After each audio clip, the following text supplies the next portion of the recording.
반갑습니다. 독해 유형별 특강회에 오신 것을 환영합니다. 자, 이번 시간은요, 무관한 문장 찾기를 한번 해보도록 하겠습니다. 자, 요것도 많이들 어려워하는 친구들이 있어요. 자, 보시면 지문의 논리적인 구조. 결국엔 자꾸 지문의 논리적 구조를 보라 그러죠. 그래, 구조를 잘 보실 줄 알아야 됩니다. 지문의 논리적인 구조 및 문맥을 파악하는 능력과 어휘력을 요구합니다.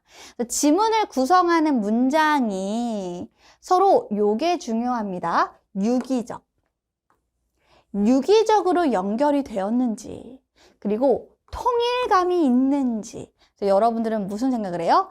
앞문장이 있으면 뒷문장이 이렇게 연결이 잘 되는지, 유기적이 연결이 돼서, 예를 들면 이게 원인이면 그래서 얘가 결과가 되는구나.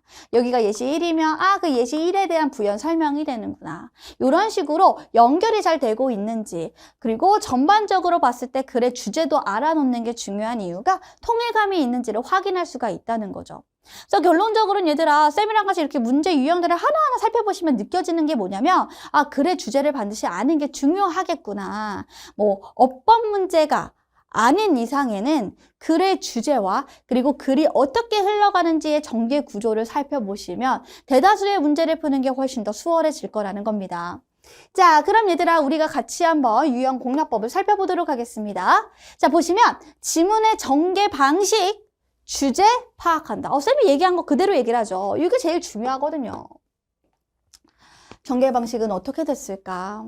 여기에 지금 내가 글쓴이라면 항상 생각하신 거예요. 내가 글쓴이라면 글을 쓸 때, 그러면 서론은 뭘 쓰지? 그리고 본론은 뭐 쓰지? 결론은 뭐 쓸까? 그리고 내가 하고 싶은 말을 앞에다 담을까? 도입부에다 담을까? 아니면 마지막에 담을까? 아니면 중반부부터 끝까지 계속 다룰까? 이런 식으로 다양한 글의 전개 구조가 있단 말이죠. 그래서 그런 전개 구조를 한번 여러분들이 좀 생각을 해보시면서 글을 읽으시는 게 중요하고 그 안에서 주제를 찾아보자. 자, 두 번째. 자, 진짜 여기서 해야 되는 건 이겁니다. 이게 꼭 필요한 이제 문제를 푸는 팁이죠. 지시 대명사. 뭐 있어요? 디스, 대빠 이런 거 있잖아요. 자, 그리고 정관사, 더, 연결성. 또 연결사가 중요하죠. 자, 이런 연결사 등의 단서가 있습니다. 이걸 통해서 글의 연결성을 확인할 수가 있는 거예요. 1번 문장과 2번 문장이 잘 연결되어 있을까? 그런 걸 디스나 대시나 더나 이런 연결어로 확인할 수가 있다는 거죠. 자, 그리고 3번입니다. 주제에서 벗어나는 문장을 고르셔야 돼요. 그러니까 결국에는 주제를 묻는 게 아닌데도 불구하고 주제를 알아야지 주제와 벗어나는 그 내용을 턱 잡아서 고를 수가 있다는 거죠. 그래서 그 문장을 빼고 난 다음에 예를 들면 4번이 정답이었어요. 그럼 4번을 제외하고 3번이랑 5번이 잘 연결되는지 한 번만 점검으로 확인하시면 여러분들의 정답의 정확도가 높아지겠죠. 자, 그럼 얘들아, 이 글에서 자주 하는 실수를 한번 좀 살펴보도록 하겠습니다. 자, 뭐 때문에 실수하는데? 역시 통일성, 연결성 상관없어. 그냥 한 문장 한 문장. 오늘의 한 문장, 내일의 한 문장 이렇게 그냥 한 문장 한 문장만 읽고 있는 거예요. 단순 문장 해석하는 경우. 이해 안 하고 있는 거죠. 그래서 여러분들이 글이 안 읽혀요. 그럼 둘 중에 하나입니다. 하나는 어휘를 몰라서. 대부분 이거예요. 어휘를 모르니까 해석이 당연히 안 되죠. 어휘를 선생님 저 다 찾았어요. 근데 아는데도 해석이 안 돼요. 라고 하면 여러분들이 이런 구문 을 파악하는 그 어법을 아는 힘이 좀 부족한 겁니다. 근데 그걸 막 열심히 하나부터 끝까지 다 아는 것도 중요한데 시간상 부족하다면 자주 나오는 이런 구문들을 좀 같이 묶으면서 주어 동사 찾는 연습을 좀 해주실 필요가 있어요. 자, 근데 그 외에도 그냥 단순히 문장을 해석한다? 머릿속에 이렇게 담기지 않아요? 그럼 이해가 안 된 문장입니다. 그래서 문장을 해석만 하지 마시고요. 또 주제와 관련 있는 단어는 해요. 단어이기는 해요. 예를 들면 뭐가 있을까? 주제를 채식주의라고 할게요. 그럼 주제가 채식주의라고 하는 어휘가 있어요. 채식주의를 하자. 환경을 위해서 채식주의를 하는 것이 도움이 된다라고 얘기가 되어 있는 주제예요. 그럼 여기서 들어가는 게 채식입니다. 채식. 그럼 이 채식이라는 단어를 쓰는 거예요. 이거 갖다 쓰는데 근데 뒤에는 채식주의자보다 여기 있는 육식을 먹는 사람들이 훨씬 더 살이 많이 찐다. 이런 얘기들.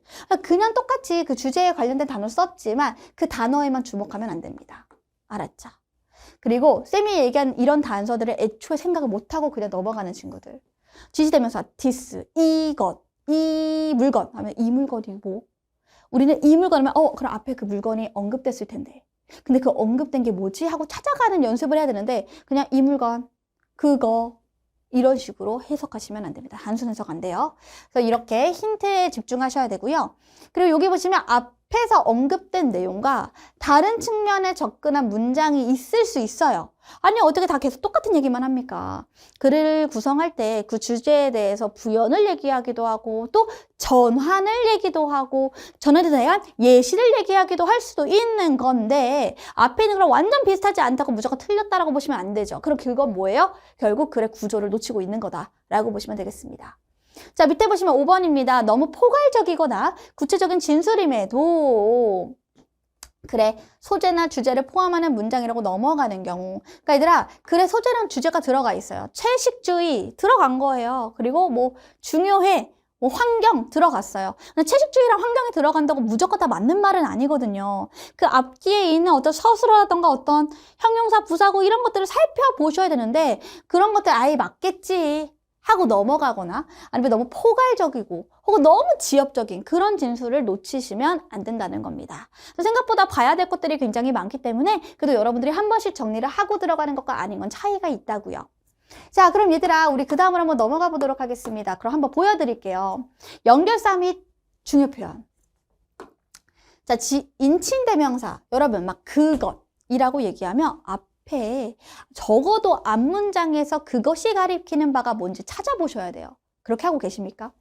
그래서 it was a great idea. 그건 좋은 생각이었대요. 그럼 그것이 가리키는 바가 뭘까? 앞에 찾아가시고 they가 그들이래요. 근데 그들도 있지만 그것들도 있거든요. 그래서 앞에 있는 복수 명사를 찾아가셔야 되겠고요. 여기 대열도 마찬가지죠. 소유격도 마찬가지입니다. 일단 지시대명사 들어가면 주격이든 목적격이든 소유격이든 다 앞에서 찾아보시려고 노력하셔야 돼요. 자, 지시대명사 형용사 this, that, this, those 이런 거죠. 자, 여러분 여기 한번 볼게요. 예를 들면 이 관점으로부터 하면 앞에 어떤 관점, A라는 관점이 나와야 돼요. 그래서 그 관점이 나왔는지 찾아보시면서 들어가시냐는 거죠. 자, 정관사라고 하는 게 더입니다. 그죠? 더는 여러분 쌤이 우리 제자들에게 어떻게 설명하냐면 쉽게 말하면 어랑 어는 부정관사죠. 정해지지 않았기 때문에 얘는 처음 언급됐다 해서 1번이라고 해요. 처음 언급됐으니까 1번. 그리고 더는 처음 언급된 게 아닐 수 있어. 그래서 더가 나오면 더 명사가 나왔을 때 이 명사는 앞에 먼저 언급된 명사일 수 있으니까 꼭 살펴봐 라고 얘기를 하거든요. 자, 예를 들면은 그 황제라 그랬어요. 그 황제. 그 앞에 처음 황제가 나왔겠죠. 그래서 적어도 황제가 나온 뒤부터 나와야 된다. 이런 식으로 봐주셔야 된다는 겁니다. 그 외에 기타입니다. such라든가 given이라든가 along with, as with 하고 앞에 언급된 명사가 나오면 그 명사가 앞에 있을 것이다. in such conditions, 그러한 조건에서. 그럼 얘들아 그러한 조건이 앞에 나왔을 거라고요. 요렇게 이런 연결어 중요 표현을 반드시 무관한 문장 풀 때 꼭 아셔야 됩니다. 자, 여러분 여기 있는 거 쌤이 오늘 하지 않겠습니다. 너무나 많이 해가지고요. 우리 빈칸 때도 하고 주제 때도 하고 제목 때도 했잖아요. 연결사는 언제든 중요한 포인트가 되니까 여러분들이 여기 있는 것도 체킹해 주시면 좋아요. 그래서 무관한 문장인데 막 옆에다가 뭐 therefore, 뭐 however 이렇게 하고서 핵심 어휘를 썼어요. 근데 그 뒤에 다른 얘기로 흘러갈 수 있으니까요. 그렇게 여러분들이 이거 보면 되게 신나하시는데 약간 긴장을 하시면서 문장의 구조 파악하시는데 도움이 되셨으면 좋겠습니다. 자, 오케이. 그럼 이렇게 해주시면요. 쌤이랑 함께하는 무관한 문장 찾기에 기초를 잘 닦아봤습니다. 그럼 여러분들이 정말 잘할 수 있는지, 그럼 우리가 보게 될 지문에서 여러분들이 찾을 수 있는 힌트가 무엇일지 쌤이랑 같이 문제를 한번 풀어보면서 트레이닝 해보도록 할게요.